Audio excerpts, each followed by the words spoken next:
Ja sam Salih Hasanović, nastavnik nisam htio biti, za nastavnika sam matematike i fizike završio 76. godine, ostavio sam to sve, bavio sam se padobranstvom i sad došao sam na ideju da se otvorim ovaj grob, napravim grob i njeg sam napravio i za njeg sam već 3 puta bio na sudu. Prvo radi ovog tabuta sam bio 2 puta na sudu.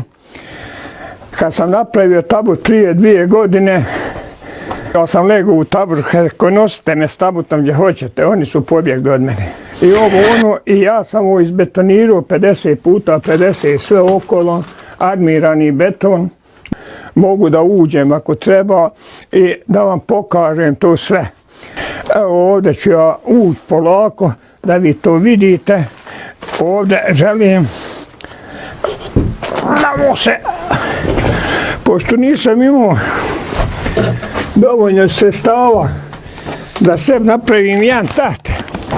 Znači, moj gost i vaš gost je Salih Hasanović. Ovo je njegov grob, je li to tačno? Jeste. I on sad daje intervju iz svog groba, je li to tačno? Jeste.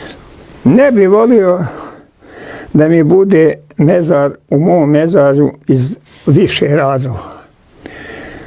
Jer je neuređeno, neusklađeno kako treba. Kako neuređeno? Znaš kako? Dođu, kako je to groblje kad ti nečiji ništa ne izvadiš i drugog čovjeka postavljaš? Ima takvih slučajeva, jel? Ima. A lakše se može i ugrijati, tako je ta izolacija. A se izolacija, ovdje je toplije nego u mojoj sobi. Ovdje će, ako Boga poslije moje smrti, ovdje će pjesak na ovo ići. I odozgo kamen bijeli. I odozgo će biti samo ploča jedna bijela i pisat seljak Salih Hasanović. Može. Može ja šta bo. Čovjek izlazi iz groba, je li tačno? Da čovjek izlazi iz svog groba. Jeste, iz svog groba izlazi, hvala. Čovjek izašao je. Nema zafrikancije. Nemamo nikakve zafrikancije. Znači nije prevara, njegov grob izašao on iz svog groba. Iz svog groba. Ja.